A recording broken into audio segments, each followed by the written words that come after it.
Or continuing to do that, and then once they are approved or not approved, then they would be amended into the plan as you would ordinarily anyway. So I would just, from a staff standpoint, if you like what is in the chapters and the inventory that has been accumulated, right, we really would like to see you move forward with that. But obviously the state mandate is that we have to have a public hearing on any aspect of the comprehensive plan before we can codify it. So that would be the only argument that I would make for us to move forward with it. And that's fine with me. And without the state requirement, I think it would be certainly bad for this board if we did not have a public hearing. I think we would require a public hearing regardless of what the state required.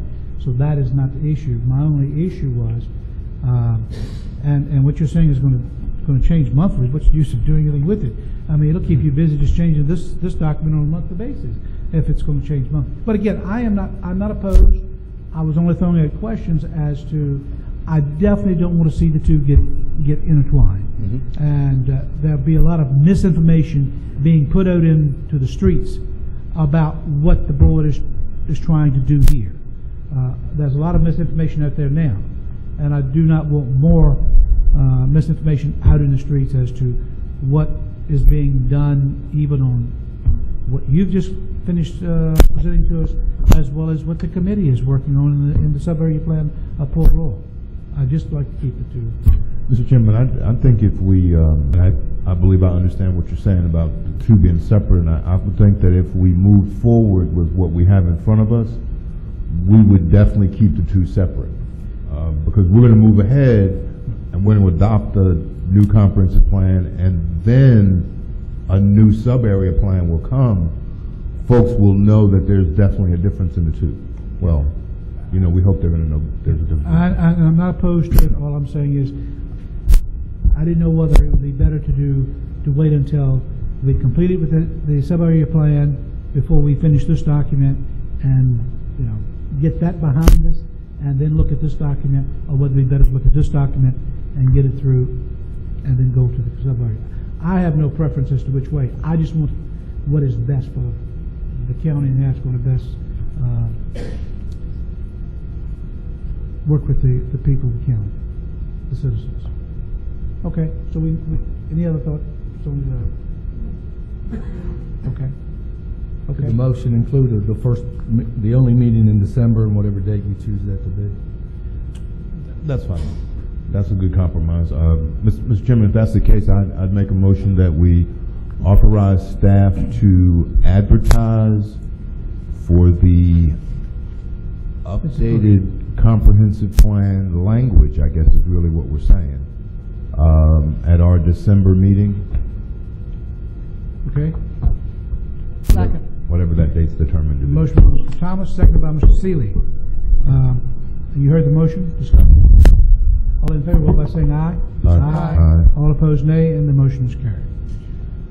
All right. How about capital projects update? Who's going to do that? The capital projects update.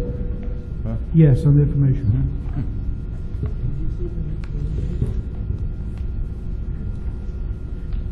If I got time, I don't want to do it right now. But I mean, if we got time, we'll do it.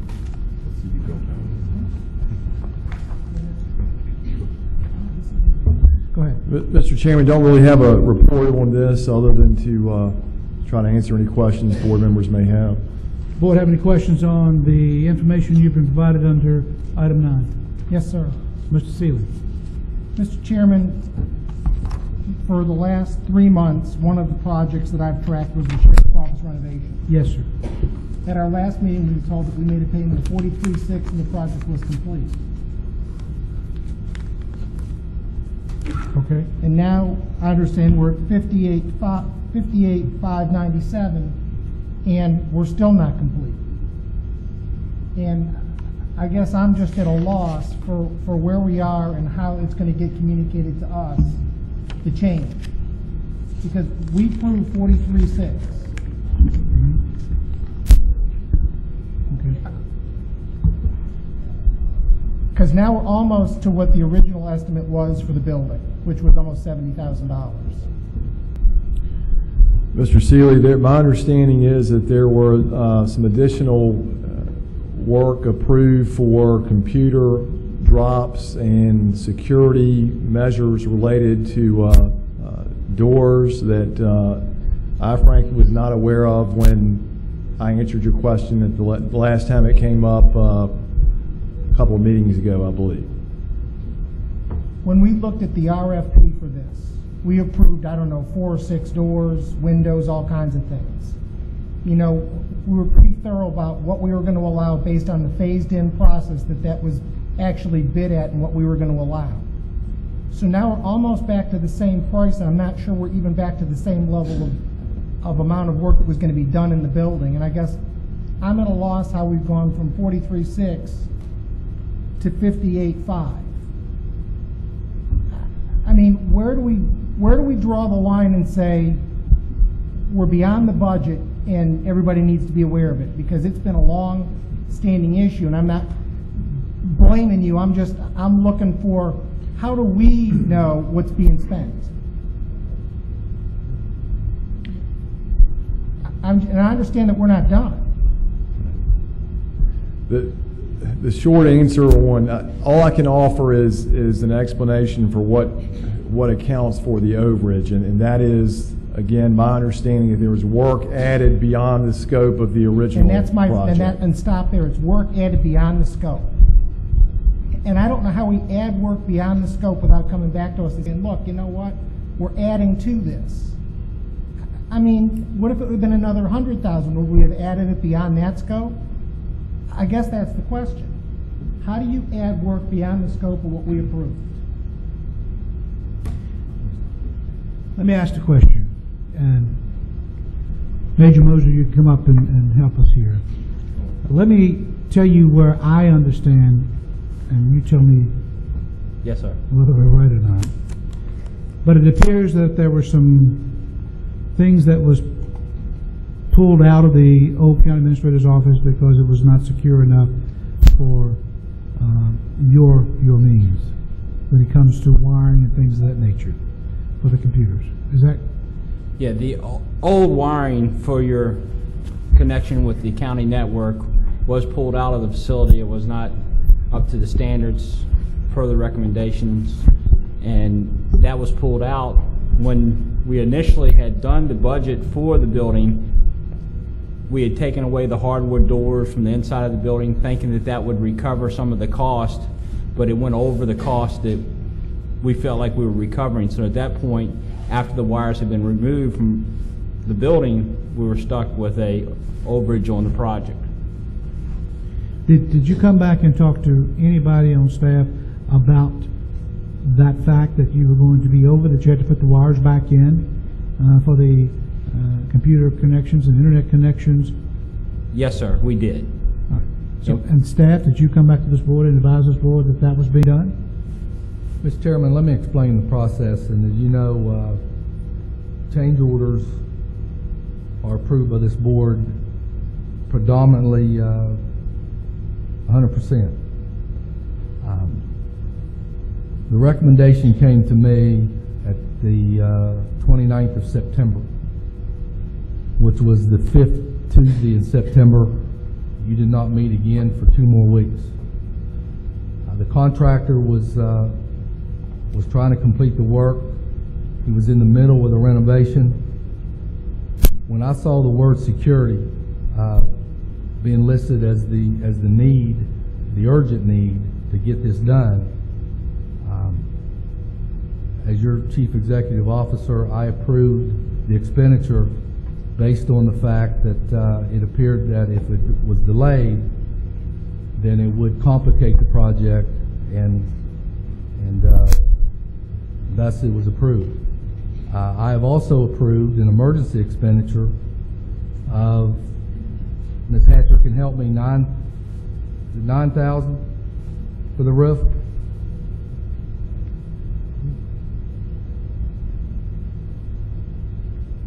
We have a leak in the roof that it was the old former treasurer's space. I don't know how is it holding up now at all? I mean, I'm sure it's been terrible. It has been leaking since. And we've had to get that repaired. And thus, that does change this project from 43,000 to approximately 67,000 all told. I would never do that administratively unless I felt that there was a security issue as well as an emergency issue.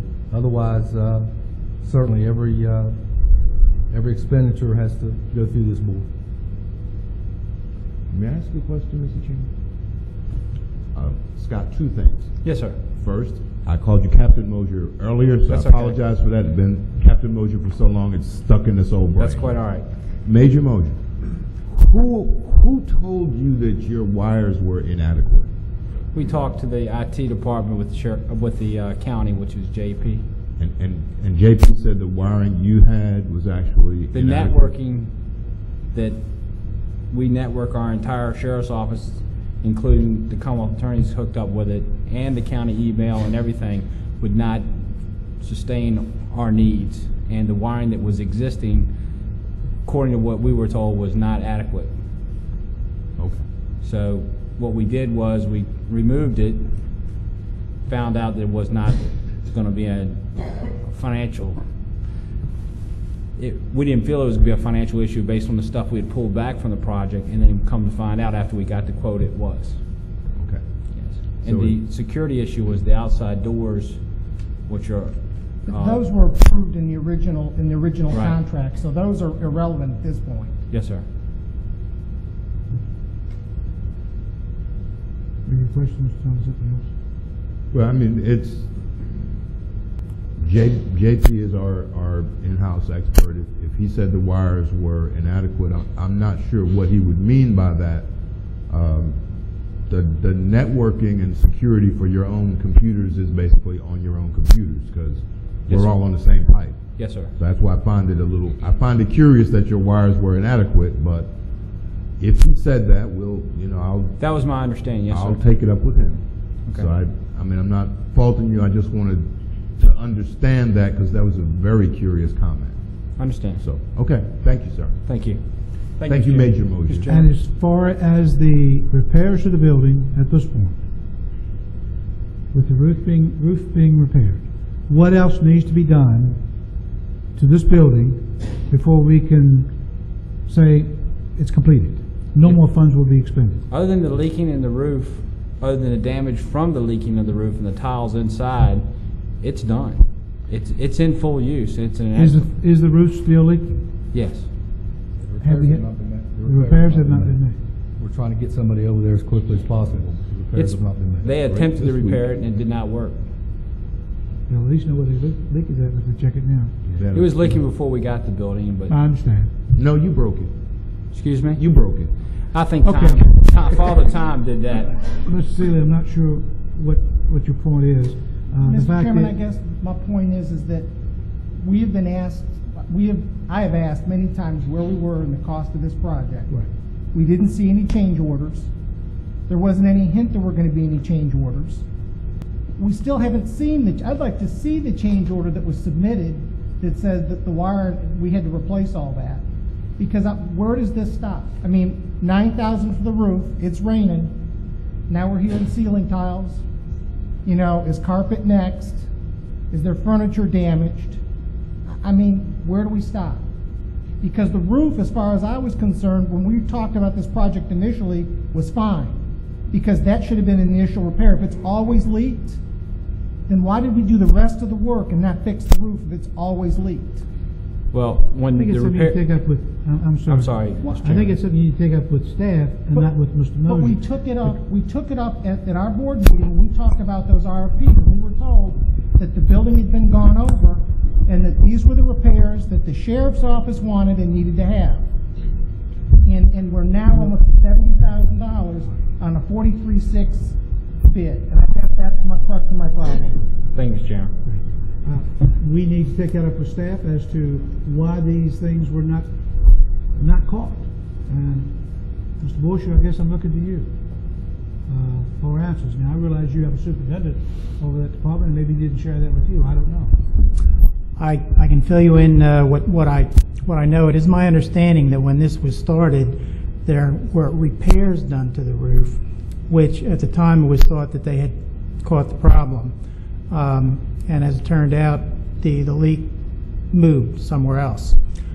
So at this point in time, what they're looking at is actually a new roof, as opposed to simply repairing and having the possibility that this is going to show up again. So that's why the cost is what it is for a new roof. Okay. So, ceiling tiles have to be replaced. Right? I'm sure there are some that are damaged and will need to be replaced, yes. Does carpet need to be replaced? No carpeting. Okay. So once the roof has been repaired, money, you have already approved the money for that. It's not included in the 58, but it is included in 67. Then you have ceiling tiles, which you have any idea what that cost is going to be? There aren't that many, and there are only they're a few dollars a piece. Really, you get a couple of bundles of those. We may even have some, in stock already. Just depends on how many we need. So, are we comfortable that we're going to? This project will be completed within $68,000 to $69,000. Yes. Does that satisfy you, Mr. Sealer, that now you know the numbers between $68,000 and $69,000? I just want to draw a line in the sand, Mr. Chairman. So do you? Right. Okay, I understand. All right, you know where we're going, Mr. Borsham? Yes. Okay. All right. Before Any other questions? Go ahead. Yes, Mr. Chairman. USB renovations, I take it as Union Bank shares? Yes. Okay, the total we have there is $113,000 left. As far as the amount budgeted and the amount spent, I'm just subtracting the two. So it's 100 and, what did I say? 13,000? It's roughly 113,000. 113, yeah. Right. Left from those two numbers. Which is a number that appears to be dwindling drastically. The $73,000 in the last change orders, those were things that the constitutional officers wanted changed after they got in the building, right? That's correct. Because I know there were in some cases, the treasurer wanted higher, Counters? what do you know? Counters? Counters, whatever, yeah. So some of those things whereas I agree they should be the way they were, it cost us a lot more to do them as change orders than when we originally put the bid together. So instead of paying $10 for a new counter, I'm probably paying $200. And we have got to stop doing those things. And we really need to do that. And we pretty much earmarked the remainder of this renovation fund to be used on other buildings. And the more we dig into it, the less we'll have to fix those buildings we already said we're going to fix. So just a word of warning, we can't do any more change orders. Yes, sir. Okay. Does that sound fair, Mr. Chairman? Am I out of line? Certainly, I think that there's reasons behind what happens. Now, in this particular case, I do know with the counters, the architect made all the counters basically handicap accessible. Now, after the building was refurbished and the counters were built based on the architectural design, the constitutional officers felt, no, I don't want all these low counters because people, it's inconvenient to people. So they wanted to raise the counters. Now, grant you, everybody had an opportunity, as we all know, to see those plans and to go over those plans and to make any changes to those plans prior to the renovation project starting. Now, I don't know whether the Commissioner of Revenues, I shouldn't say Commissioner of Revenues, the constitutional officers understood how to read those plans to see what was in place and what wasn't in place. But everybody had an opportunity to look at those plans and to go over them and to make any changes they saw fit to be made. I guess they did not realize that you're talking about these real low counters until they saw them physically in place. And then they felt like it was not workable for the customers of the county. So that's why some of these things happen. Not an excuse, it's just a reason as to why they happen. And far be it from me to actually try to blame somebody. I am really just pointing out a problem. And in pointing that problem out, I want us to be able to address that problem. However, whether, the constitutional officers can't read a blueprint, that's fine. County staff should be there to help and say, hey, do you know this means you're going to get X? We have got to, and I'm going to say it now, and it won't be the last time, but we have got to go the extra mile, especially in the next year, to make sure we pinch every penny. And we just can't afford it. I have no problem with them having the counters that they feel are safe and convenient and work. Somewhere along the line, we should have fixed that. And if it's my fault, it's my fault. I know now, and we're going to make sure we don't do it again. That's really what I'm trying to say.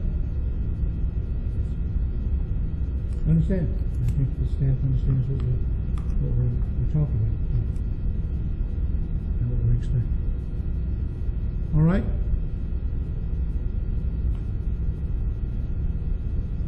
You want to take up the issue with the schools? Oh, yeah, because Rogers? Dr. Killow?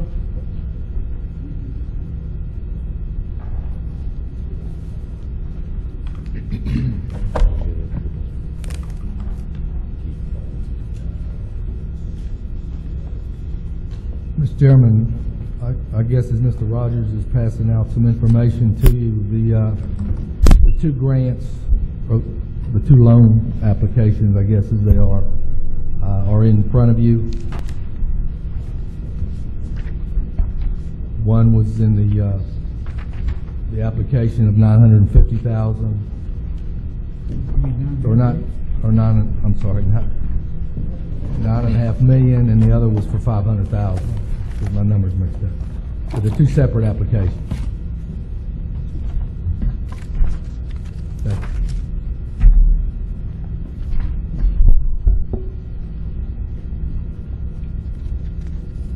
All right.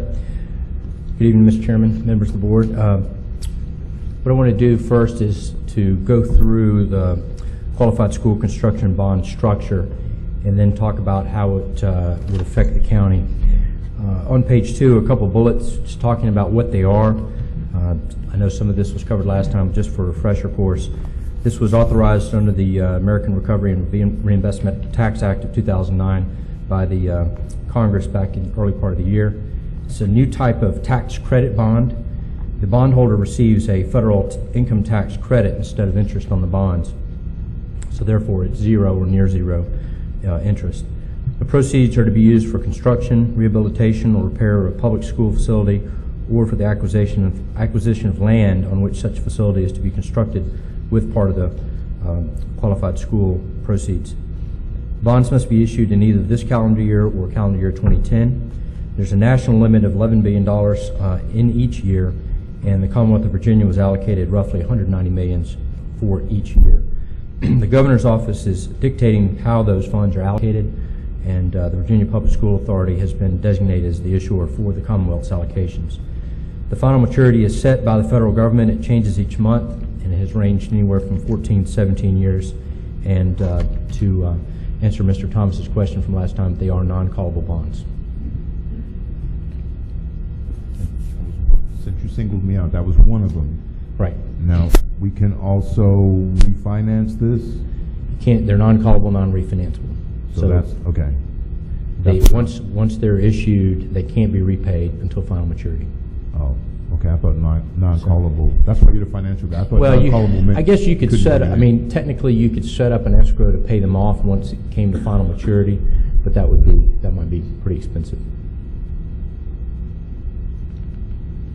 So what I thought was possibly a good financial position, get the money, pay a little bit off, refinance it a few years later when our position position was better, we can't do it? I don't think you can. Okay. Looking at page 3, what I did is I took, after we met the last time, the state finalized the pricing on the first round of, I'm going to call them QSCAB, that's the term that the industry's used for these bonds. And this page 3 is actually a real example using $10 million as the project deposit for the final pricing of the first tranche that the state issued. If you look on the left-hand side, basically you've got sources and uses of the funds. And in our example, we're using $10 million as the amount of money that would be given back to the county to be used for the project. There was cost of issuance based on this first issuance of $152,000. That all went to the state for cost of issuance, either the VPSA cost or the cost of the underwriter to sell the bonds. The underwriter, in selling the bonds, had to sell them at a discount. You can see that up in the top part. It's called OID, or original issue discount, of basically 90 cents on the dollar, 90.643 cents on the dollar. So in order to produce the total uses of $10,152,000, you had to issue $11,200,000 and change of principal. So if you look in the green shaded column, the repayment, in this case over a level 17 years, that was the number of years that were allowable at the time of the sale of the bonds, basically means you'd be paying back $658,878 each year. That money would go to a trustee and would sit in an account and would build up. So you've got a balance that would build, and on that balance you would be earning interest at whatever the prevailing market rate was at the time. So what we did was we not knowing what that interest rate will be, we backed into a number that would produce earnings such that you would actually pay back zero, or you would basically pay back the full $11,200,000 with interest earnings. So you're paying $11,200,000, but you're going to get back $1,200,000 of earnings based on, you see the yellow highlighted, 1.34% of earnings. So that really you're only paying back a net $10 million. That's or $10,152,000 is basically what that means. Actually, it's got the whole $10 million. I take it back. So that's that last column, which is the net payments. Basically, what it's saying is, depending upon the market interest rate over the 17 years, you may or may not. If you earn less than 1.34, then you're going to pay back a little more than the $10 million. If you earn more than 134, and you can earn more, you'd actually end up paying less than the $10 million back. So you're dependent upon the interest rate between now and the final maturity 17 years from now. So what I did, just trying to give you a sense of what the payback would be on page 4, the next page, we're showing you several cases based on the different paybacks that the federal government has set out, 17 years down to 14 years. If you did level payments, in the first, basically on the left side, the level payments each year would range anywhere from, at 17 years, $10 million is $588, 14 years, $714. They did allow the participants in this first tranche to pay back only 10% over the first 5 years, or at least 50% of the loan over basically by the 10th year, if you would. We did that in the middle column. So if you only paid 10% back based on $10 million, you could pay $200,000 a year for the first 5 years, then $800,000 a year for the next 5 years, and then basically it would be whatever is remaining divided by the remaining period there, and that ranges from $714 up to $1,250,000. The other option I showed you on the far right side is if you skip the first 2 years altogether and then paid back the remaining 10% over the next 3 years, you could skip 2 years and then pay $333 each year for 3 years, and then the $800,000 for 5 years, and then the balance over depending upon the total amortization. Just to point of reference, if you were to go out in the open market and borrow that $10 million over 20 years at 4% using equal payments, that's going to be $736,000 a year. If you borrowed the same $10 million over 20 years and the interest rate was 5%, you'd be paying back $803,000 per year. And that's again over a 20-year period, which is traditionally what we would do for a school financing. Courtney? Can you go back to page 3 for a second? Sure. In the blue field that you have on the far right, it says estimated net payments by the county. Right. And this is based upon the earnings that we get? Right. That's the release of the earnings column. Basically, it's the green column plus the release of earnings column. Okay. I'm trying to think out of the box as much as possible. Okay. Is there a possibility we could do like a reverse mortgage? We're going to pay that same amount of money, but can I flip the numbers so I'm paying $500 right away and then $658 at the end? The state's not going to release their earnings in the first 3 years. That's why there are zeros there. So you wouldn't be able to have that earnings to pay it in the early years. And then and basically what they're going to do is they're going to release the earnings as they're earned to the participants. That's the rules that the state had set out. All right. So suppose I do the first 3 years, then I got earnings. Then can I flip it? I'm paying them the same amount of money. We don't know what the earnings are going to be, so I don't think they're going to allow you to do that. What they will allow you to do is to not pay as much back in the first 3 years, which is what I was showing you on the second page. Yeah. Either 2 years of no payment followed by $333 or $200,000 a year. Yeah, but that's the pay me now or pay me later, and pay me later hurts a lot more. This one I'm still paying the same amount of money. I just want to flip the payment schedule so I pay less. I understand. And then move in. I figured, reverse mortgage works the same way with interest. Okay. Well, it's a nice try. Right. Either way, on page 4, however you pay it back, the only difference that it's going to cost you, depending upon which structure you might choose, is how much earnings you may accumulate. If you're paying, if you make the payments on the far right side where you skip 2 years, then you're earning no interest in those 2 years because you haven't made any payments yet. So in those cases, you'd be paying back. You would have less earnings at that 134. In any case, you're still paying back 0%. Based on the structure at this point. So now what I want to do is turn on page 5 and talk about where we stand right now. And let me caution, I know there have been some debt numbers that have been talked about. What I'm going to talk about on this page is as I stand here right now, because we've done 2 different issues since June 30th of 2009.